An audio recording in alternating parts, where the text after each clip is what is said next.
अपने पराए। घर की लड़ाइयाँ कितनी भी हो, लेकिन ये भी सच है कि किसी पर कोई आपत्ति हो तो अपना ही परिवार साथ देता है।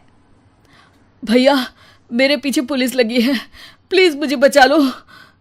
रवि और राज दो भाई, लेकिन दोनों में कभी नहीं पटी। अरे क्या हुआ छोटे, क्या कर दिया तूने? अरे कुछ नहीं भैया, मेरा दोस्त है ना राजू, वो मुझे लेकर बैंक गया था। मुझे नहीं पता भैया कि वो वहाँ बैंक लूटने जा रहा है। मैं उसके साथ बैंक में घुसते ही सीसीटीवी कैमरे में दिख गया हूँ। अब पुलिस मुझे ढूंढ रही है भैया, मुझे बचा लो। राज कुछ सोचता है, फिर कहता है, ओके, तुम यहीं रुको, मेरा एक दोस्त पुलिस में है, मैं बात करता हूँ। तभी वहां रवि की बीवी राज की बीवी के साथ आ जाती है। तुम लोगों के घर जब तक पुलिस का आना जाना है, बच्चों को यहीं छोड़ दो, उन पर असर ठीक नहीं पड़ेगा। तभी वहां पुलिस आ जाती है। चलो चलो, कौन है रवि, थाने चलो। मैंने कुछ नहीं किया, मुझे कुछ नहीं पता। अरे वो तो पुलिस स्टेशन चलकर ही पता चलेगा कि कुछ पता है कि नहीं, चलो। कहानी का फ्लैशबैक। भैया, मुझे मेरे मकान में हक चाहिए ही चाहिए। अरे लेकिन छोटे, अभी मेरे बच्चों पर काफ़ी खर्चा है, तेरी भाभी की भी तबीयत ठीक नहीं रहती, बजट बिल्कुल नहीं है कि मैं अलग होकर रहूं। देख लो भैया, 1 महीना है तुम्हारे पास, जल्दी से घर खाली कर दो। अरे कैसी बात कर रहे हैं भैया, मेरे शरीर में अभी इतनी हिम्मत भी नहीं कि घर को खाली करे।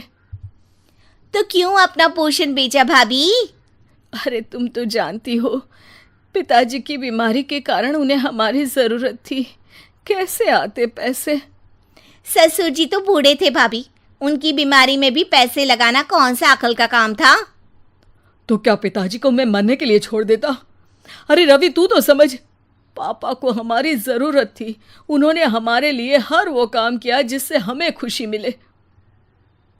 बैक टू रवि, जो जेल में बैठा है। ये मैंने क्या कर दिया था? मैं ना पिता का हुआ ना ही भैया का। मेरे साथ जो हो रहा है ठीक ही हो रहा है। तभी वहां पुलिस वाला आता है। रवि, तुमसे कोई मिलने आया है। भाभी, आप यहाँ क्यों आई?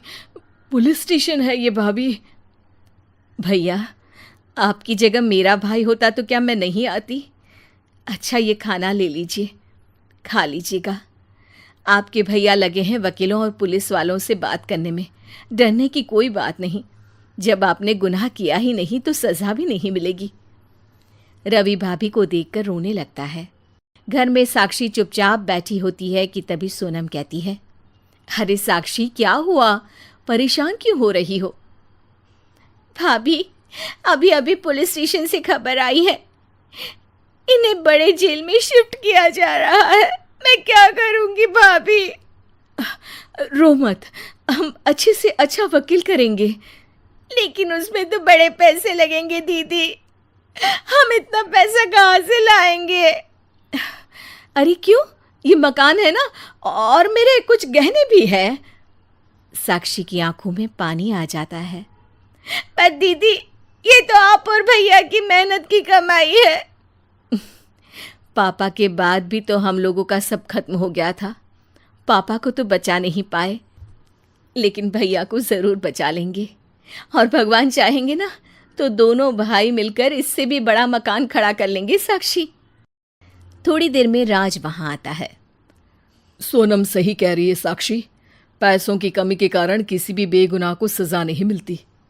राज एक अच्छा सा वकील करता है। सोनम और साक्षी बचाए पैसे और अपने गहनों को बेचकर रवि का केस लड़ते हैं और जल्द ही रवि जेल से बाहर आ जाता है।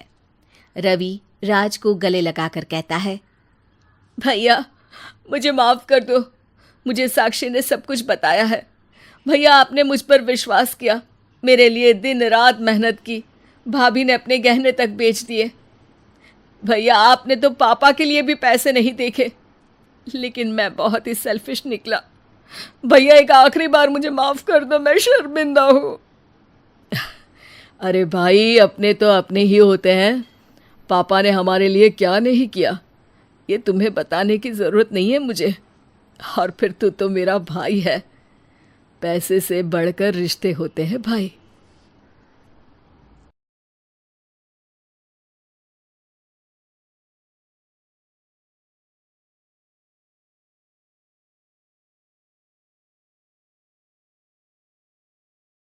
तलवारबाज बहू। बचपन का शौक समझ निक्की के घर वाले उसका एडमिशन फेंसिंग कोचिंग में करा तो देते हैं, पर कुछ सालों बाद वही शौक जब उसका जुनून और सपना बन जाता है तो सब उसके खिलाफ हो जाते हैं।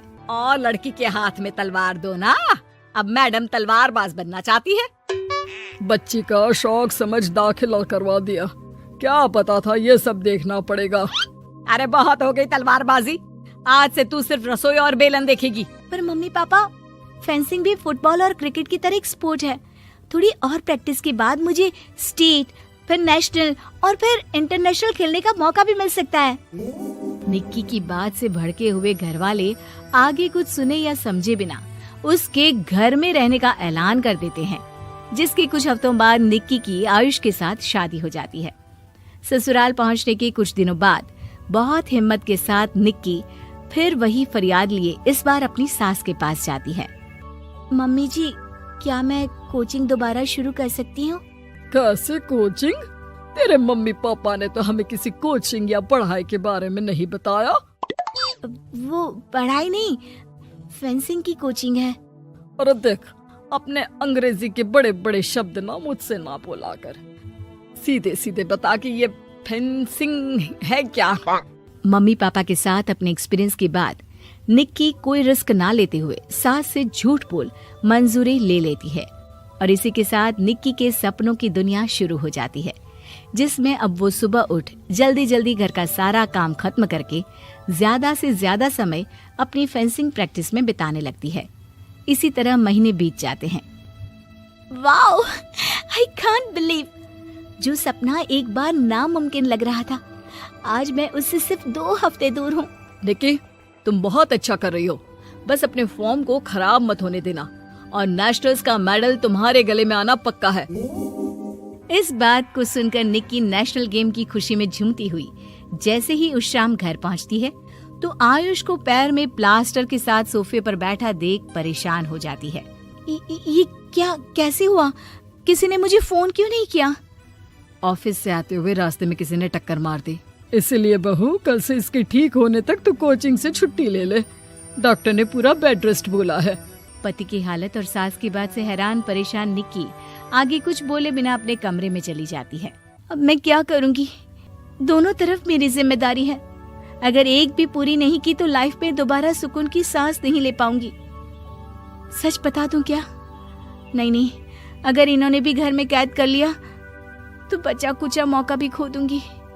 भगवान, आपने मुझे कहाँ फंसा दिया। मन ही मन ये सब सोचते हुए निक्की घर के काम और पति की सेवा में लग जाती है। इसी तरह 1 हफ्ता बीत जाता है।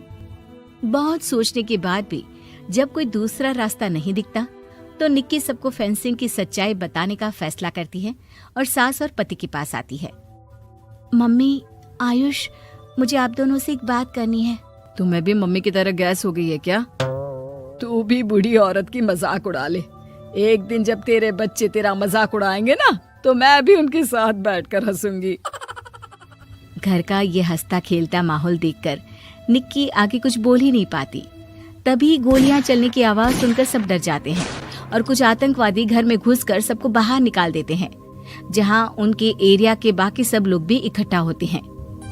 कोई किसी भी तरह के होशियारी नहीं करेगा, हमें बस कुछ समय के लिए चुप रहने की जगह चाहिए, इसलिए अगर तमीज में रहोगे तो जिंदा बच जाओगे, और अगर मरने का ज्यादा मन हो तो अपना सीआईडी वाला दिमाग चला सकते हो। डर की वजह से कोई इसके आगे कुछ नहीं बोलता।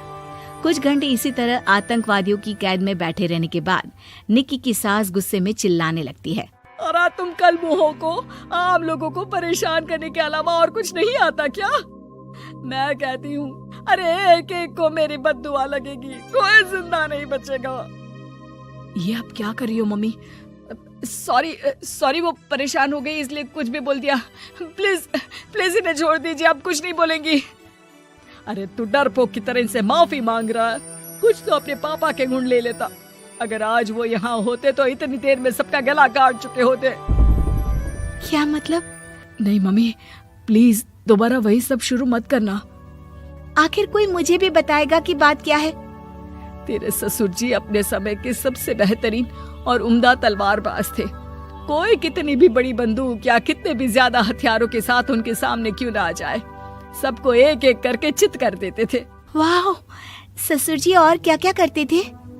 निक्की का इंटरेस्ट देख सास उसे ससुर जी और उनकी तलवारबाजी की कहानियां सुनाने लगती है, जिन्हें बहुत देर तक सुनने के बाद अपने आप को रोक ना पाते हुए निक्की आखिर उनसे तलवार के बारे में पूछ ही लेती है। मम्मी जी, क्या पापा जी की वो तलवार आज भी आपके पास है? अरे इन्होंने अपने बेटे से ज्यादा उस तलवार से प्यार किया है तो फेंक कैसे देती, संदूक में संभाल कर रखी है।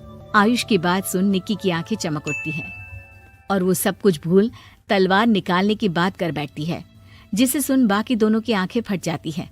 क्या बोला, जरा फिर से बोल। क्या कहानियां सुनकर तुम भी अपने आप को झांसी की रानी समझने लगी? यही समझ लो कि तुमने झांसी की रानी के साथ ही शादी की है। ओ मोहतरमा, जरा सपनों की दुनिया से बाहर निकल आओ और शांति से बैठ जाओ।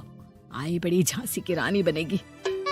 माहौल की गंभीरता और सास आयुष का रिएक्शन देख निक्की के पास उन्हें सच्चाई बताने के अलावा और कोई ऑप्शन नहीं बचता, इसलिए वो बिना कुछ सोचे समझे और देर किए उन्हें पूरी सच्चाई बता देती है, जिसे सुन दोनों भौंचक्के रह जाते हैं। और इसी के साथ अगले हफ्ते मुझे नेशनल्स खेलने का भी मौका मिला है। भरोसा कीजिए, मैं कर सकती हूँ। निक्की की बातों से अभी तक सदमे में बैठे आयुष और सास उनकी तबीयत खराब होने का बहाना बनाते हैं और दवाइयाँ लाने के बहाने घर के अंदर जाने की बात करते हैं, जिस पर एक आतंकवादी भी उनके साथ घर के अंदर जाता है। निक्की दवाइयाँ लेने के बाद बाथरूम का बहाना बनाकर सास के कमरे में पहुंच जाती है। अब क्या बाथरूम भी साथ चलोगे? यही कमरे में रुको। 5 मिनट में बाहर नहीं आई तो अंदर आकर सारी गालियां सिर में उतार दूंगा। निक्की बाथरूम के अंदर चली जाती है। अब क्या करूं? तलवार कैसे निकालूं? मुझे किसी भी तरह इससे छुटकारा पाना होगा। सोच निक्की, जल्दी कुछ सोच। कुछ देर परेशान बाथरूम में इधर से उधर घूमने के बाद निक्की की नजर फर्स्ट एड बॉक्स पर पड़ती है और वो तुरंत उसमें से कैंची निकालकर उसे छुपाते हुए चुपचाप बाहर निकल आती है। हो गया तुम्हारा सारा नाटक खत्म, अब चुपचाप ये दवाइयाँ उठाकर बाहर चलो। ऐसा बोलकर जैसे ही आतंकवादी मुड़ता है, निक्की तुरंत उसकी गर्दन पर कैंची से वार कर देती है और उसकी बंदूक हाथ में लिए संदूक से तलवार निकालने लगती है, जिसकी कुछ देर बाद वो घर के पीछे वाली खिड़की से बाहर निकलकर छुपकर एक एक करके सब आतंकवादियों पर वार करके उन्हें घायल कर देती है। अब सारे पब्लिक की कैद में आ जाते हैं। ये सब देखकर आयुष और सास के साथ सारे लोग दंग रह जाते हैं। सास का सर गर्व से ऊंचा हो जाता है। मेरी बहू सिर्फ नेशनल्स नहीं, इंटरनेशनल भी खेलेगी। हाँ।